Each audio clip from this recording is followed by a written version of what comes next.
ನನ್ನ ಹೆಸರು ಡಾಕ್ಟರ್ ಸಂಪತ್ ಕುಮಾರ್ ಅಂತ, ಸಹಾಯಕ ನಿರ್ದೇಶಕರು ಪಶುಪಾಲನಾ ಮತ್ತು ಪಶುವೈದ್ಯ ಸೇವಾ ಇಲಾಖೆ ಶಿರಾ. ನಾವು ಈ ಹಿಂದೆ ಗೊಬ್ಬರ ಹರಾಜು ಪ್ರಕ್ರಿಯೆಯನ್ನು ಚಿಕ್ಕಬಾಣಗೆರೆ ಗೋಶಾಲೆಯಲ್ಲಿ ಹಮ್ಮಿಕೊಂಡಿದ್ವಿ.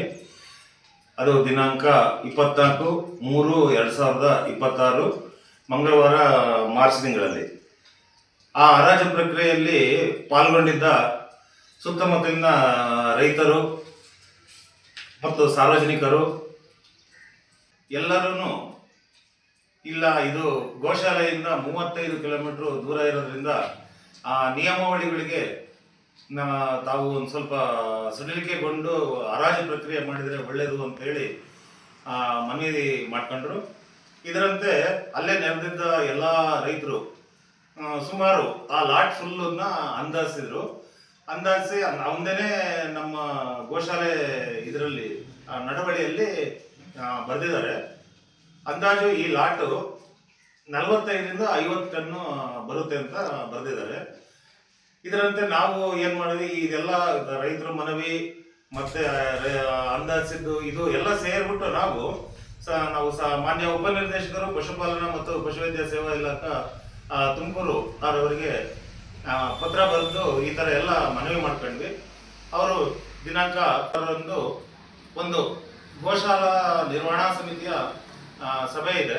ಆ ಸಭೆಯಲ್ಲಿ ನಾವು ಕೂಲಂಕುಷವಾಗಿ ಚರ್ಚಿಸಿದಾಗ ಈ ರೈತರು ಮನವಿ ಮಾಡಿದ್ದನ್ನ ಸರ್ವ ಸದಸ್ಯರು ಒಪ್ಕೊಂಡು ಆಯಿತು, ಒಂದೇ ಬಾರಿ ನಾವು ಅಲಾಟ್ ಮಾಡ್ಬಿಡೋಣ, ಹರಾಜು ಮಾಡೋಣ ಅಂತೇಳಿ ಆ ಸಭೆ ಅಲ್ಲಿ ತೀರ್ಮಾನಿಸಿದ್ರು.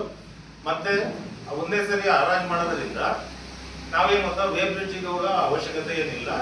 ನಾವು ಯಾರು ಬಿಡ್ದಾರರು ಕೂಕಂತಾರೋ ಅವರಿಗೆ ಆ ಬಿಡ್ಡನ್ನು ಅವ್ರ ಹೆಸರಿಗೆ ನಮೂದಿಸಿದ ನಂತರ ಅವರು ಏನು ನಮ್ಮ ಷರತ್ತುಗಳಿಗೆ ಇರಬಹುದು, ಅಂದರೆ 2 ದಿವಸದೊಳಗೆ ನಾವು DD ಪ್ರಕ್ರಿಯೆ ಏನಿದೆಯೋ ಅದನ್ನು ಕೊಟ್ಬಿಟ್ಟು 10 ದಿವಸದೊಳಗೆ ಗೊಬ್ಬರವನ್ನು ತೆಗೆದುಕೊಂಡು ಹೋಗಬೇಕು ಅಂತ ಏನು ಸರಳ ಇವಿದವೋ ಷರತ್ತುಗಳಿದಾವೋ ಅವನ್ನ ಅನುಸರಿಸಿ ಮಾಡೋದಕ್ಕೆ ಅನುಕೂಲ ಮಾಡಿಕೊಡ್ಬೇಕು ಅಂತೇಳಿ ನಾನು ಕೇಳ್ಕೊಂಡಾಗ ಎಲ್ಲರೂ ಒಪ್ಕೊಂಡಿದ್ದಾರೆ. ಇದಕ್ಕೆ ಈ ಹರಾಜು ಪ್ರಕ್ರಿಯೆಯಲ್ಲಿ ಹೆಚ್ಚಿನ ಸಂಖ್ಯೆಯಲ್ಲಿ ರೈತ ಬಂಧುಗಳು ಆಗಮಿಸಿ ಯಶಸ್ವಿಗೊಳಿಸಬೇಕಾಗಿ ಈ ಮೂಲಕ ಕೇಳ್ಕೊಂತೀನಿ. ಇನ್ನು ಇದಕ್ಕೆ ಪ್ರಕಟಣೆ ಮತ್ತು ಷರತ್ತುಗಳನ್ನು ನಮ್ಮ ಉಸ್ತುವಾರಿ ಅಧಿಕಾರಿಗಳಾದ ಡಾಕ್ಟರ್ ರಮೇಶ್ ಹೊಸಳ್ಳಿ ಅವರು ಮುಂದುವರಿಸ್ತಾರೆ. ನಮಸ್ಕಾರ. ಪಶುಪಾಲನಾ ಮತ್ತು ಪಶುವೈದ್ಯಕೀಯ ಸೇವಾ ಇಲಾಖೆ ಸರ್ಕಾರಿ ಗೋಶಾಲೆ ಚಿಕ್ಕಬಾಣಗೆರೆ. ಇಲ್ಲಿ ಸರ್ಕಾರಿ ಗೋಶಾಲೆಯಲ್ಲಿ ಉತ್ಪತ್ತಿಯಾದ ರಾಸುಗಳ ಸಗಣಿಯನ್ನು ಬಹಿರಂಗ ಹರಾಜು ಪ್ರಕ್ರಿಯೆಯನ್ನು ದಿನಾಂಕ 18/8/2026 ಮಂಗಳವಾರ ಬೆಳಿಗ್ಗೆ ಹಮ್ಮಿಕೊಳ್ಳಲಾಗಿದೆ.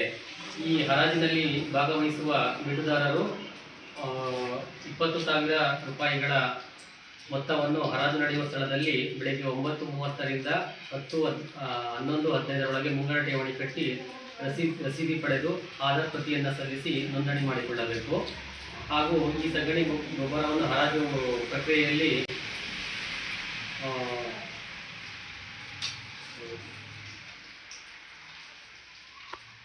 ಬೆಲೆಯಲ್ಲಿ 1.5 ಲಕ್ಷಕ್ಕೆ ಬಿಡ್ ಮಾಡಿದ್ದಲ್ಲಿ ಸಗಣಿ ಗೊಬ್ಬರವನ್ನು ಬಿಟ್ಟುಕೊಡಲಾಗುವುದು. ಹರಾಜಿನಲ್ಲಿ ಭಾಗವಹಿಸುವ ಬಿಡುದಾರರು ಮುನ್ನ ಬಿಡುದಾರರು 20,000 ರೂಪಾಯಿಗಳನ್ನು ಹರಾಜು ನಡೆಯುವ ಸ್ಥಳದಲ್ಲಿ ಬೆಳಗ್ಗೆ 9:30ರಿಂದ 11:15 ಮುಂಗಡ ಠೇವಣಿ ಕಟ್ಟಿ ರಸೀದಿ ಪಡೆದು ಆಧಾರ್ ಪ್ರತಿ ಸಲ್ಲಿಸಿ ನೋಂದಣಿ ಮಾಡಿಕೊಳ್ಳಬೇಕು. ಹಾಗೂ ಈ ಗೊಬ್ಬರದ ಹರಾಜಿನ ಲಾಟನ್ನು 1.5 ಲಕ್ಷಕ್ಕೆ ನಿಗದಿಪಡಿಸಿದ್ದು, ಈ ಹರಾಜಿನಲ್ಲಿ ಭಾಗವಹಿಸುವ ರೈತರು ನಿಗದಿಪಡಿಸಿದ 1.5 ಲಕ್ಷಕ್ಕಿಂತ ಹೆಚ್ಚಿನಾಗಿ, ಅಂದರೆ ಕನಿಷ್ಠ 1,000 ರೂಗಳಲ್ಲಿ ಸವಾಲನ್ನು ಕೂಗಬೇಕು. ಸವಾಲು ಕೂಗಿದ ನಂತರ ಯಾರಿಗೆ ಇದು ನಮಸ್ತೆ, ನನ್ನ ಹೆಸರು ಡಾಕ್ಟರ್ ನಾಗೇಶ್ ಅಂತ, ವಿಸ್ತರಣಾಧಿಕಾರಿ ಪಶು ಆಸ್ಪತ್ರೆ ಶಿರಾ. ಇಲ್ಲಿ ನಾನೊಂದು ಮನವಿ ಮಾಡ್ಕೊಳೋದೇನೆಂದರೆ, ನಮ್ಮ ತಾಲೂಕಿನ ತುಮಕೂರು ಜಿಲ್ಲೆಯ ಒಂದು ಸರ್ಕಾರಿ ಗೋಶಾಲೆ ಇದೆ. ಆ ಗೋಶಾಲೆಯಲ್ಲಿ ನಮ್ಮ ಏನು ಗೋಶಾಲೆಗೆ ಬಂದಂಥ ಹಸುಗಳು ಸಗಣಿಯನ್ನು ಹಾಕಿ ಗೊಬ್ಬರವನ್ನು ರೆಡಿ ಮಾಡಿರ್ತವೋ ಅಂಥ ಗೊಬ್ಬರಕ್ಕೆ ನಾವು ಹರಾಜನ್ನು ಹಾಕ್ತಾಯಿದ್ದೀವಿ. ಯಾವ ಹರಾಜು ಹಾಕ್ತಾಯಿದ್ದೀವಿ ಅಂತಂದರೆ, ದಿನಾಂಕ 18/8/2020 ನಾವು ಹರಾಜು ಪ್ರಕ್ರಿಯೆಯನ್ನು ನಮ್ಮ ಸರ್ಕಾರಿ ಗೋಶಾಲೆಯಲ್ಲೇ ಬೆಳಗ್ಗೆ 9ರಿಂದ 11:15 ನಾವು ಹರಾಜು ಪ್ರಕ್ರಿಯೆ ಮಾಡ್ತೀವಿ. ಈ ಹರಾಜು ಪ್ರಕ್ರಿಯೆಯಲ್ಲಿ 1.5 ಲಕ್ಷ ಏನು ನಮ್ಮ ಕಮಿಟಿ ತೀರ್ಮಾನಿಸಿದಂತೆ 1.5 ಲಕ್ಷಕ್ಕೆ ನಾವು ಮೊತ್ತವನ್ನು ನಾವು